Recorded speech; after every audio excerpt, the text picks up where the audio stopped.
Bueno, buenas noches chicos, tercera clase de medicamentos 1. La única que nos quedaría ahora es la de Arias. Y recuerden que le mandé por mensaje, pero se los digo por acá. La próxima clase, que va a ser el 2 de mayo, vamos a hacer una clase de consulta general de las 3 materias.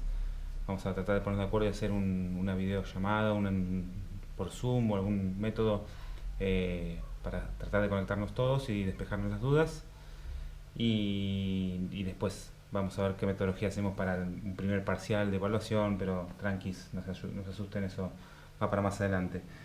Eh, Medicamentos 1, hoy vamos a hacer eh, todo lo relacionado con la farmacoterapia, que es la farmacoterapia, la terapia con fármacos.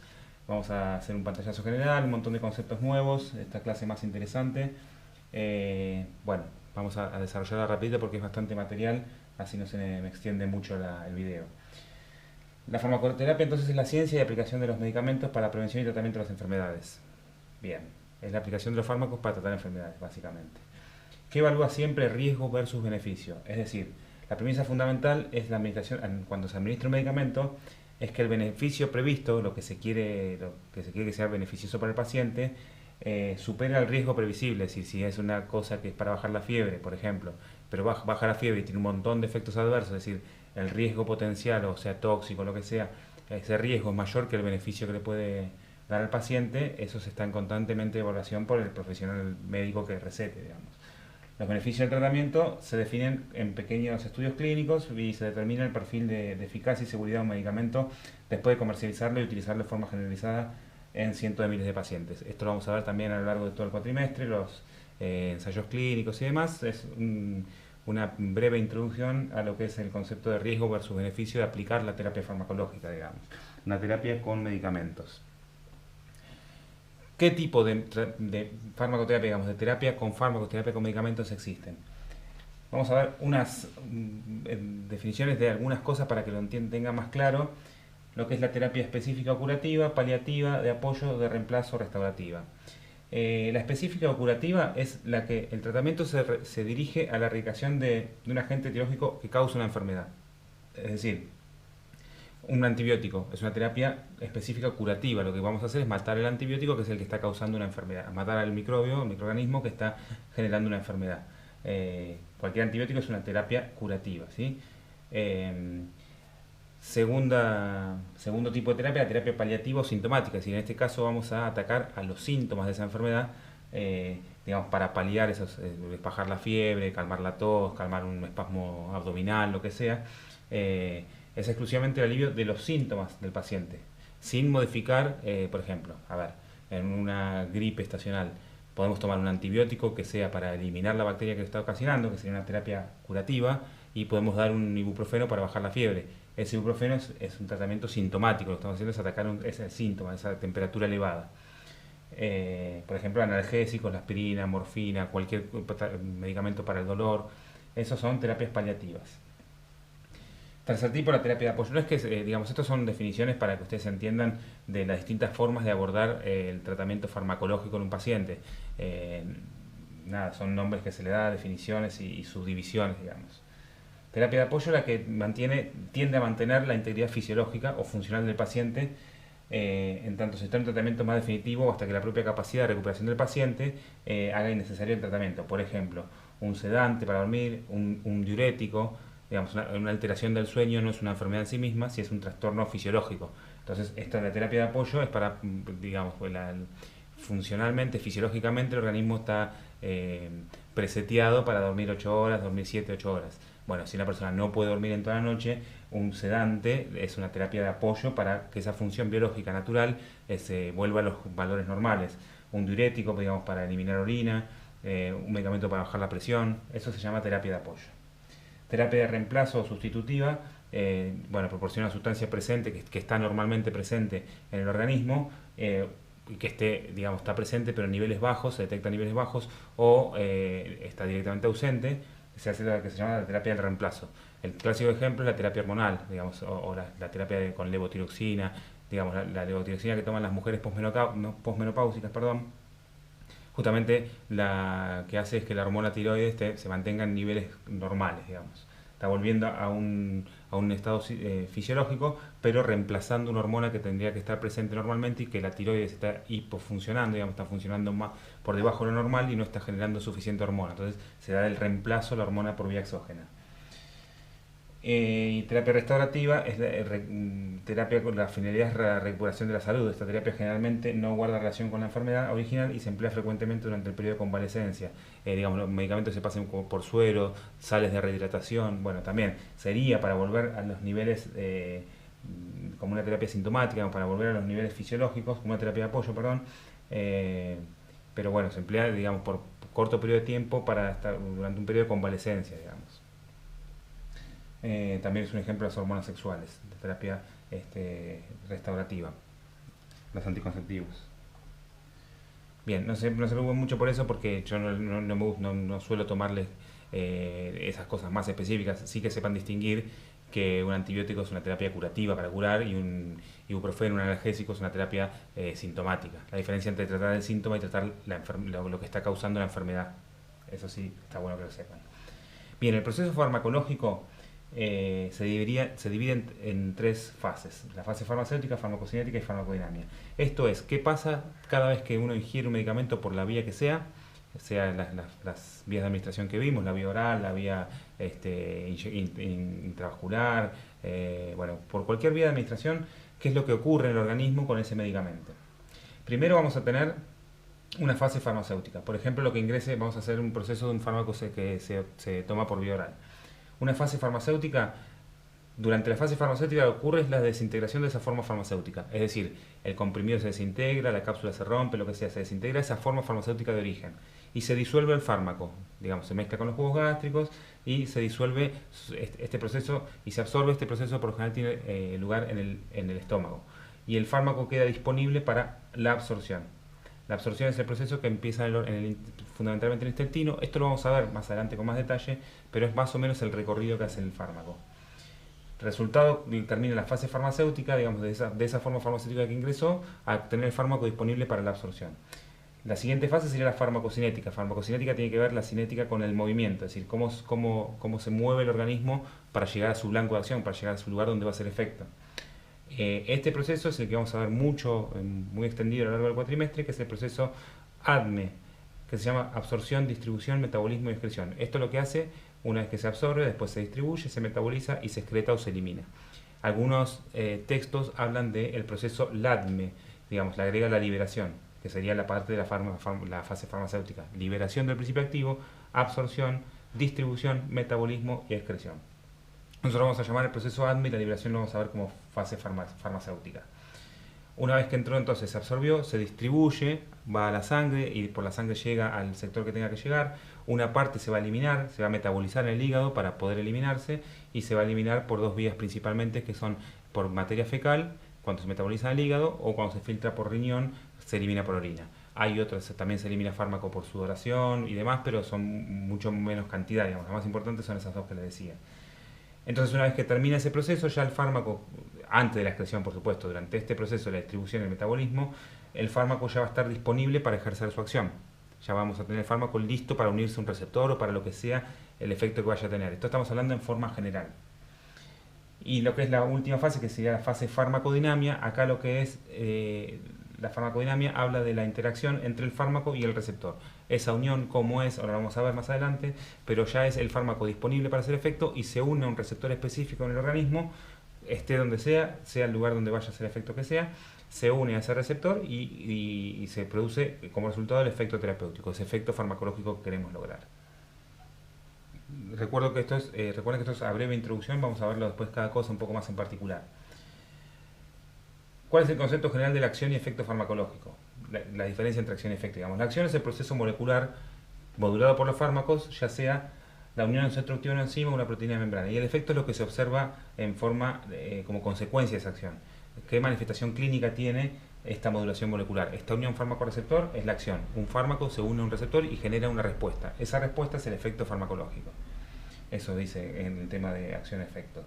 Los efectos pueden ser el efecto que hace esta unión del fármaco-receptor, puede ser un efecto terapéutico, que son las indicaciones con las que se utilizan los fármacos en el tratamiento o prevención de las enfermedades. Es, digamos, el objetivo para el cual estamos dando ese fármaco. Buscamos un efecto terapéutico X, bajar la presión, calmar la fiebre, eliminar un microorganismo, lo que sea. Ese sería el efecto farmacéutico, efecto farmacológico. Pero también puede ser que ese efecto sea un efecto indeseable, reacciones adversas o reacciones que se producen sin interés terapéutico, que actúe, a ver, un antibiótico, ustedes toman una amoxicilina para una infección en la muela, bueno, esa amoxicilina, su efecto terapéutico es que elimine la bacteria que está causando esa infección. Muy probablemente ese antibiótico también elimine, por ejemplo, flora autóctona, flora beneficiosa que está en el intestino, también se muere por ese antibiótico, puede provocar una alteración, una ulceración gástrica. Bueno, esos efectos son efectos indeseables, no tienen que ver con el efecto farmacológico que estamos buscando, muchas veces son inevitables, digamos, suceden, pero el beneficio supera el riesgo, lo que hablamos al principio. Bien, el proceso, la farmacodinámica, la última fase del proceso, estábamos hablando de que era la unión del fármaco con el receptor. ¿Qué es el receptor farmacológico? Esto es como las piezas de un rompecabezas. Uno encaja con otro y se produce un efecto. Hay distintas formas de encajar, fármaco con receptor. Hay distintas formas que modulan esa interacción entre el fármaco y el receptor. Vamos a ver un poco cada cosa. El receptor es una molécula, es una macromolécula, por lo general es una proteína. Proteína diana se llama porque es donde va a unirse el fármaco. Bueno, entonces es una proteína por lo general. Se une un fármaco agonista exógeno o endógeno para iniciar una respuesta celular. Se une el fármaco receptor y se produce una respuesta. La mayor parte de los receptores son de naturaleza proteica, son proteínas, lo decíamos recién. Los menos son ácidos nucleicos. Estos receptores representan el sitio de acción para moléculas endógenas. Moléculas endógenas son estas que nosotros estamos consumiendo en un medicamento, un ingrediente farmacéutico activo. Por ejemplo, receptores son receptores de acetilcolina, estos son neurotransmisores. Hormonas, mediadores de las funciones fisiológicas. Vamos a ver ahora qué son estas cosas. Neurotransmisores son sustancias que se transmiten de una neurona a otra y que generan una respuesta.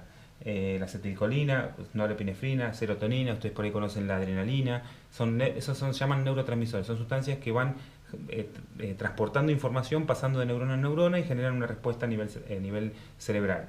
Bueno, esos transmisores son sustancias que se unen a un receptor farmacológico específico y generan la respuesta a nivel celular. Hormonas también son la tiroxina o la insulina, son sustancias que se unen a receptores farmacológicos. Mediadores de las funciones fisiológicas, la histamina o las prostaglandinas. La histamina está asociada con los estados alérgicos, por eso uno toma cuando tiene una alergia un prurito, lo pica un insecto, lo que sea, el famoso Benadryl, loratadina, cualquiera de esos que ustedes conocen, su efecto es antihistamínico, es decir, lo que va a hacer es tratar de eliminar el efecto que está produciendo la histamina, que es un mediador, es una hormona mediadora de las funciones fisiológicas. O las prostaglandinas, que son las sustancias responsables del dolor. El dolor se genera por un aumento de las prostaglandinas. Lo que va a hacer cuando uno toma un analgésico es tratar de que la síntesis de prostaglandinas en alguna parte del proceso de la síntesis se bloquee, se corte ese proceso y no se produzcan estas prostaglandinas que provocan la inflamación y el dolor. Chicos, se hace que estoy hablando muy rápido y mucha información junta. Nos sacamos las dudas después en la clase. Ahora no tengo la posibilidad de repregunta, pero bueno, estamos hablando en general de receptores, de neurotransmisores, un poco de palabras raras, pero después vamos a ir a lo largo del cuatrimestre desarrollando un poco más.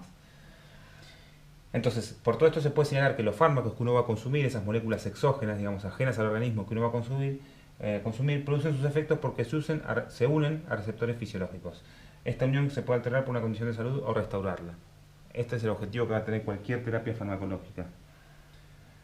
Vamos a generar una interacción droga-receptor. El receptor es lo que nosotros ya tenemos, que está alterado, no está funcionando, no hay una respuesta celular adecuada. Estoy diciendo cosas generales. Y nosotros vamos a incorporar, a tomar una droga para modificar esa función que no se está llevando a cabo o que se está llevando a cabo en bajo nivel. Bueno, en fin, varias cosas que pueden pasar. Para que el fármaco se una al receptor, para que el fármaco tenga su efecto y actúe, se debe unir al receptor. La unión del fármaco-receptor tiene tres características fundamentales, que es la afinidad, la selectividad y la especificidad. La afinidad quiere decir que tenga inclinación de unión de una sustancia a su receptor para formar complejos, que sea afín, que se puedan unir, ¿sí? Eso se llama afinidad. Selectividad quiere decir que se pueda fijar a un receptor a una concentración en la que no se une a otro, que sea selectivo para ese tipo de receptor. Hay moléculas que se podrían unir a más de un receptor, a más de un subtipo de receptor y demás, después vamos a ver algunos ejemplos. Lo que se dice que tienen que tratar de ser selectivo, es decir, se una a ese que queremos que se una para ejercer su efecto. Y especificidad que discrimine entre una molécula y otra. Hay algunos, por eso les decía, subgrupos de receptores, entonces que sea cada vez más específica. La especificidad es como una selectividad más avanzada, digamos. Como no todos los fármacos son específicos, se espera que al menos sean selectivos, como por ejemplo, se unen a un receptor adrenérgico, un tipo de receptores que hay. Receptores adrenérgicos hay por todos lados en el organismo. Tenemos alfa-adrenérgicos, beta-adrenérgicos, son distintos tipos y hay desparramados en distintos lugares del cuerpo. Entonces, si yo voy a meter un fármaco que se une, voy a incorporar un fármaco, voy a tomar un fármaco que se une al receptor adrenérgico, quiero que sea por lo menos alfa-adrenérgico o beta-adrenérgico, que sea más específico. Y más, por ejemplo, alfa-adrenérgico de las células musculares del músculo liso, o sea, que pueda actuar en el corazón. Porque, por ejemplo, ese receptor también está en el pulmón y también está en el cerebro.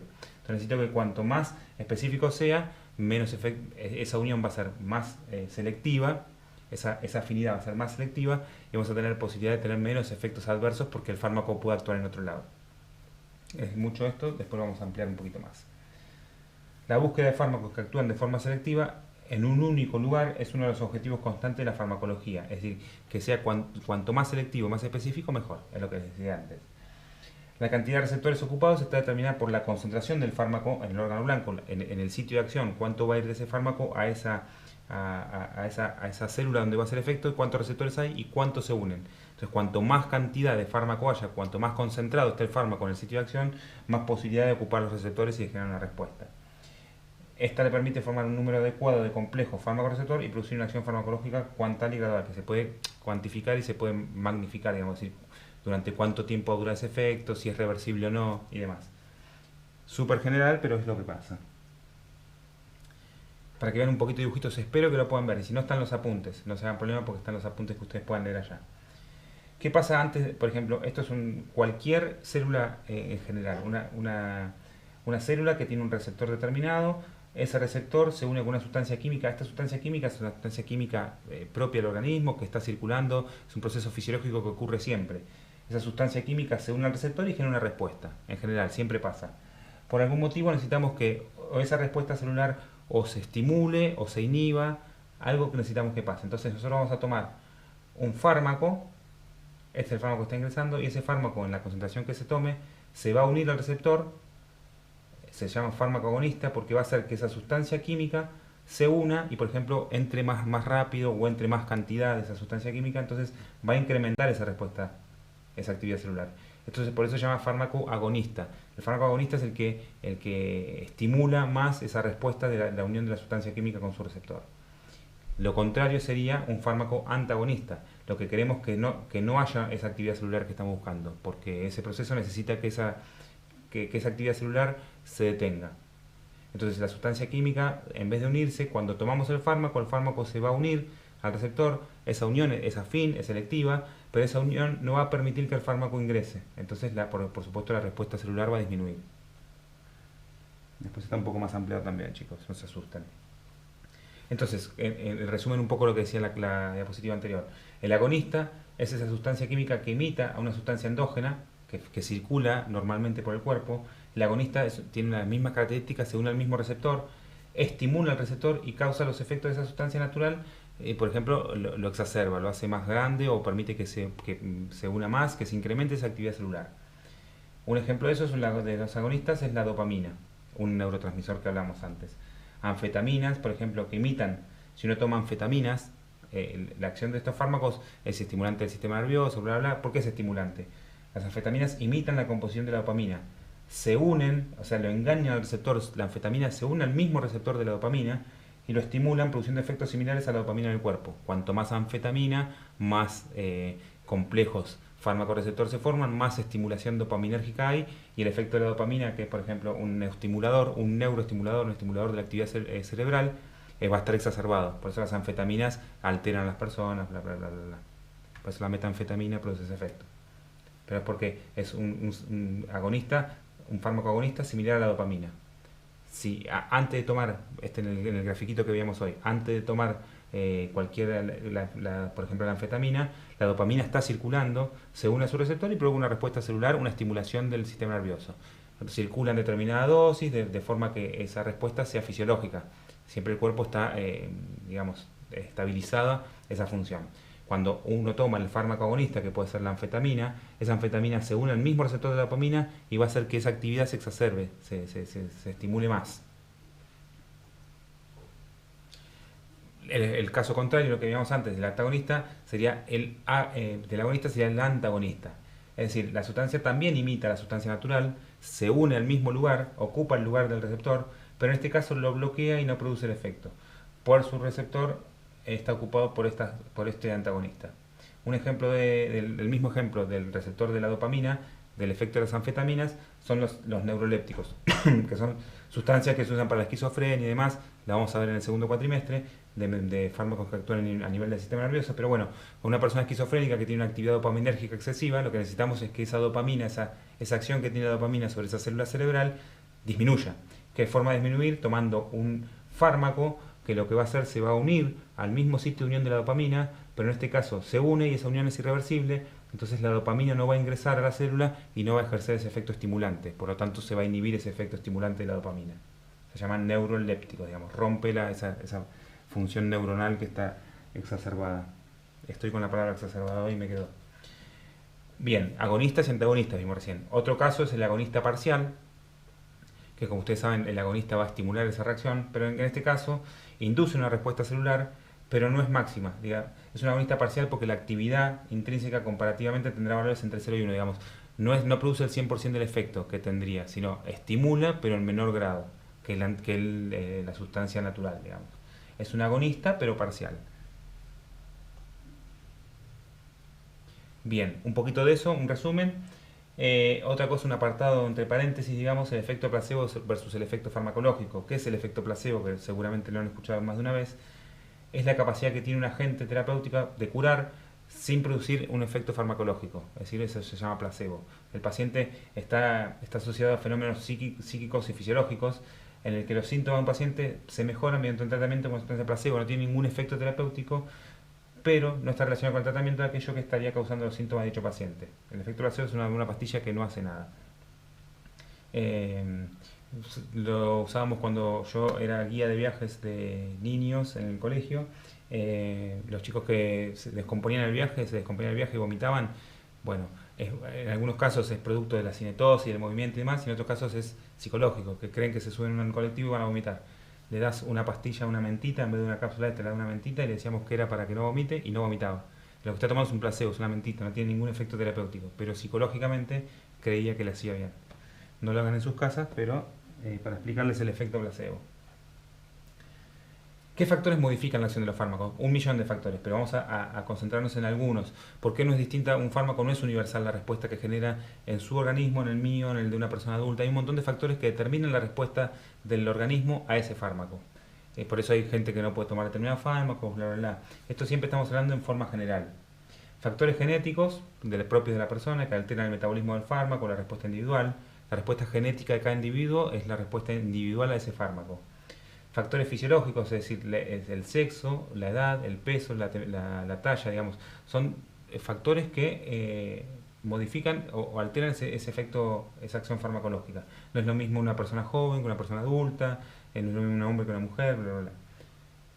Factores psicológicos, el efecto placebo. Alguien puede tomar un medicamento diciendo, sintiendo y estar psicológicamente recontra convencido que le va a hacer bien, y eso puede exacerbar el efecto farmacológico, y lo puede tomar pensando que no le va a hacer nada y no le va a hacer nada, por efecto placebo, digamos. Factores patológicos, es decir, qué patología tiene, cuál es la tolerancia a ese fármaco. Factores farmacológicos propios del fármaco, es decir, qué vía de administración se usa, si hay interacciones con otro fármaco que está tomando, o interacciones del fármaco con algún alimento, si es tóxico o no, bla, bla, bla. Y errores de medicación o de cumplimiento del paciente, digamos, si la posología, la dosificación no la cumple, por supuesto es un factor que modifica ese fármaco, no va a ser el efecto deseado. Y nos vamos a estar ingresando en la última parte, que es un poco más larga también, de esta clase, que son las curvas dosis-efectos. ¿Qué son las curvas dosis-efecto y para qué sirven? Independientemente de la forma en la cual el fármaco hace su acción, ejerce su efecto, uniéndose a receptores o interacción química. El control del efecto depende de la concentración, lo decíamos hoy. Cuanto más fármaco haya en el sitio de acción, más solo va a ser el efecto que se produzca. O sea, siempre digamos, el efecto farmacológico va a depender de la concentración en el sitio de acción. Sin embargo, la relación con la concentración puede ser compleja y no suele ser lineal. No es que cuanto más fármaco sí, sino que hay cosas que pasan en el medio, que ahora vamos a ver. Aún más compleja es la relación entre la dosis del fármaco, cuánto estamos consumiendo, cuánto está ingiriendo, qué dosis, con independencia de la vía utilizada para su administración y la concentración del fármaco a nivel celular. Las curvas dosis-respuesta, la curva dosis-respuesta la vamos a ver, pero quiere decir qué efecto observamos en relación a qué dosis tomamos. Y vamos a ver para qué sirven esas dosis, esas curvas de dosis-respuesta y qué señales nos dan. Suelen representarse gráficamente entonces con la dosis o una función de ella, o escalas logarítmicas que van a ser tipo S, o la dosis directamente en una escala lineal, sobre el eje de las X, esto es un poco de matemática, y el efecto medido como respuesta en el eje de las Y. Como el efecto de un fármaco depende de la dosis y del tiempo, este tipo de gráfico muestra la relación dosis-respuesta sin tener en cuenta el tiempo. Ahora vamos a ver a la dosis que consumimos qué respuesta obtenemos, pero no importa el tiempo en el cual empieza ese efecto, cuánto dura ese efecto, esto es atemporal, digamos. Las curvas dosis-respuesta nos dan, solamente analizamos eso, la dosis tomada con la respuesta que vamos a obtener. Y ahora vamos a ver para qué sirve. Una hipotética curva tiene características variables que vamos a ver. Siempre nos vamos a ver la potencia, que quiere decir la ubicación de la curva a lo largo del eje de la dosis, piénsenlo, ahora lo vamos a ver en el gráfico, nos va a dar una idea de la potencia, es decir, cómo se ubica la curva con respecto al eje de la dosis. El eje de la dosis es el eje de abajo, el eje de las X, ¿sí? El eje de la dosis. Bueno, cómo se desplaza la curva a lo largo de ese eje nos va a dar una idea de la potencia, ya vamos a ver de qué se trata. Una eficacia máxima o efecto techo, ¿cuánto es la respuesta máxima que vamos a obtener? Si acá de este lado de la curva vamos a analizar respuesta, bueno, ¿cuánto es lo máximo que va a llegar? Y la pendiente cambia en la respuesta por dosis unitaria. Si a medida que aumento la dosis la pendiente es muy bajita, si la respuesta aumentando la dosis no pasa nada, o si al aumentar la dosis la respuesta es muy alta, esa pendiente nos va a dar, variando la dosis, qué respuesta obtenemos. Mucha palabra, más fácil verlo en un gráfico. Dosis en el eje de las X en escala logarítmica porque se hace una S, si no sería lineal. No importa, la representación que se hace es de las dos formas, digamos. Pero acá estamos midiendo dosis. La dosis va a ir aumentando, no importa el tiempo, acuérdense que igual que la respuesta, no importa en qué momento se puso la respuesta, sino que vemos con qué dosis, qué respuesta obtenemos.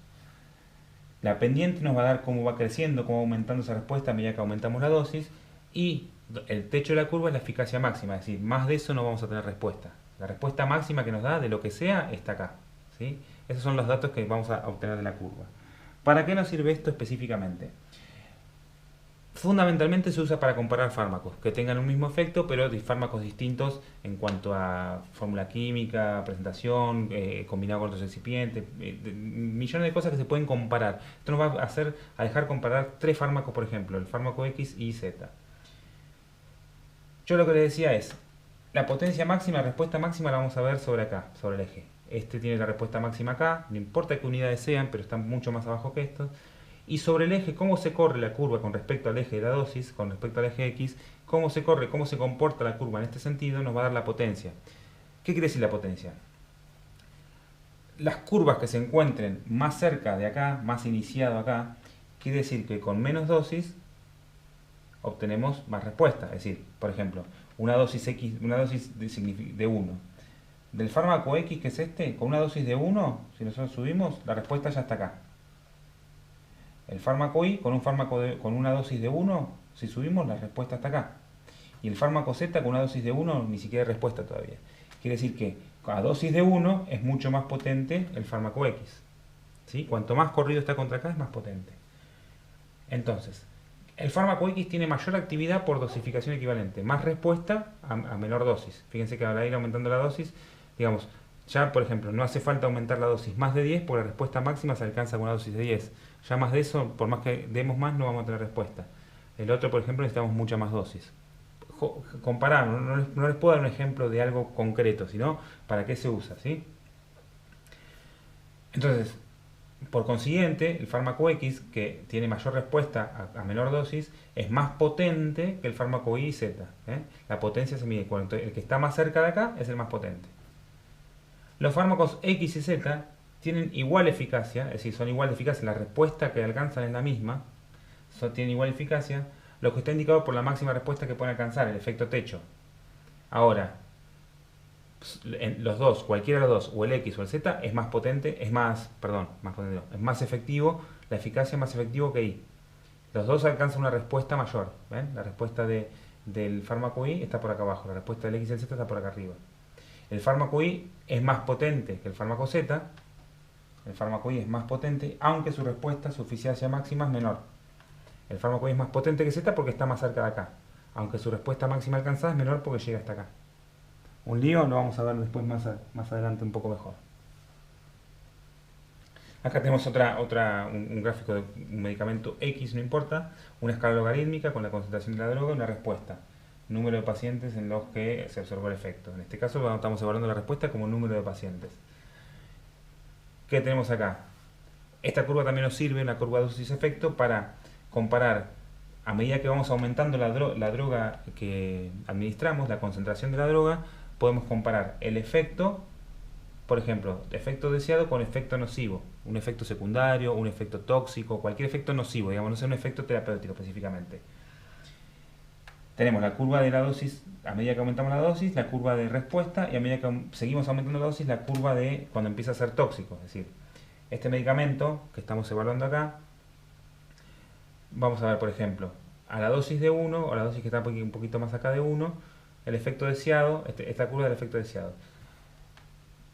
Este valor de acá, que es un 50, bueno, esto se llama la dosis efectiva 50. Es la dosis que tengo que administrar de este fármaco para que haga el efecto en el 50% de las personas que se lo administro. Se llama dosis efectiva 50. ¿Sí?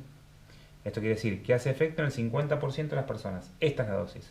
Por supuesto que si yo sigo aumentando, si yo quiero llegar al que haga efecto en el 100% de la gente, tengo que dar más o menos esta dosis.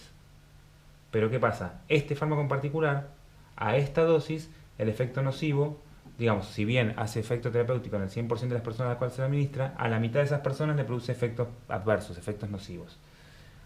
La dosis terapéutica del efecto deseado, por ejemplo, la dosis que hace efecto en el 50%, es segura, digamos, no genera ningún efecto nocivo.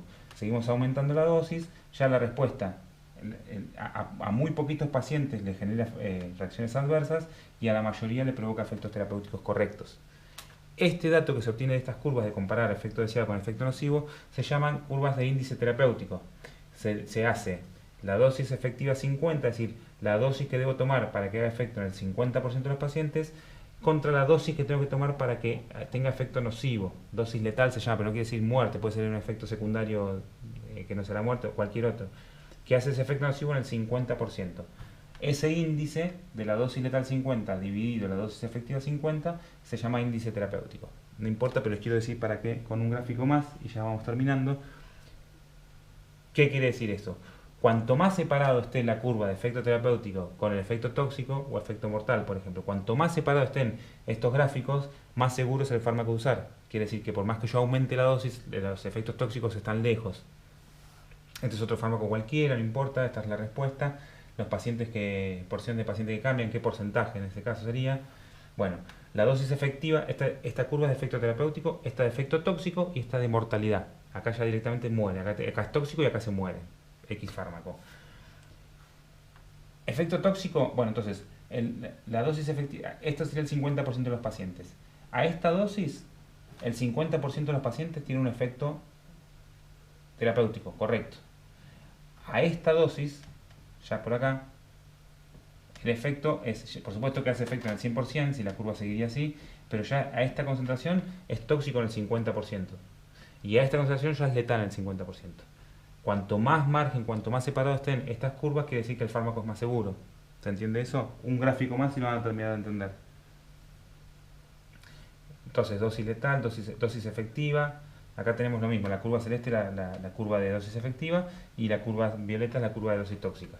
Y acá tenemos el dato, dosis efectiva 50, que hace efecto en el 50%, esta dosis es la dosis efectiva 10, que hace efecto en el 10%, efecto en el 90%. Este medicamento, por ejemplo, administrado a esta dosis, tiene dosis efectiva en el 90% de las personas. Y casi recién ahí empieza a tener efectos adversos. a esta dosis. Por supuesto que si sigue aumentando la dosis, el efecto va a ser en el 100% de los pacientes, pero ya empieza a ser tóxica. Esa dosis empieza a ser tóxica.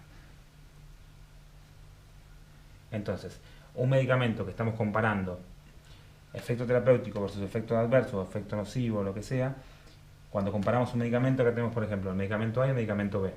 Este medicamento es muchísimo más seguro que este. ¿Por qué? Llego a esa conclusión. Porque yo aumento la dosis de este medicamento. Acá empieza a hacer efecto, esta es la dosis efectiva 50. Sigo. Llego a esta dosis de acá estamos hablando de dosis, ¿no? Administro esta dosis y ya el efecto es el efecto buscado en el 100% de los pacientes. No tiene ningún sentido seguir aumentando dosis para nada. Si en este caso sigo aumentando la dosis, tengo un tiempo que no pasa nada y sigo aumentando y empieza a tener efectos adversos, pero se corrió mucho más allá de la dosis. Es una dosis exagerada. Es como cuando empieza a hacer efecto tóxico un paracetamol que tiene 4 gramos diarios y empieza a ser hepatotóxico, tóxico para el hígado. Pero 4 gramos diarios es una dosis muy alta, que nadie toma, digamos. O traten de no tomar. Este medicamento es mucho más inseguro, tiene un índice terapéutico estrecho. ¿Qué quiere decir? Yo tomo la dosis de acá, esta dosis de acá, chiquita, me produce el efecto en el 50%. Esta dosis de acá y esta dosis de acá, ya acá hace efecto en esta pequeñísima variación de dosis. De acá a acá, las curvas están muy juntas. Acá en este puede ser efecto bárbaro, pero me paso un poquito la dosis y ya es sumamente tóxico. Entonces este fármaco es mucho más inseguro. Yo si tengo que elegir, vamos a elegir un fármaco que tenga esta medida de índice terapéutico amplio. Bien, y así llegamos al final de esto, que fue un montón de palabras, un montón de gráficos. Espero que hayan entendido un poquito, no importa. Léanlo, revéanlo, miren los apuntes. La clase que viene ya no vamos a tener videos, sino que voy a tratar de hacer un Zoom o alguna forma de comunicarnos en persona. Y agarro lápiz y papel y dibujo las curvas que ustedes quieran, me preguntan, traten de conectarse, sacarse las dudas. Esto es muy interesante, es difícil de imaginarse, pero vuelvan a ver los gráficos y analicen así las curvas como lo hicimos recién. Nos vemos en la próxima clase.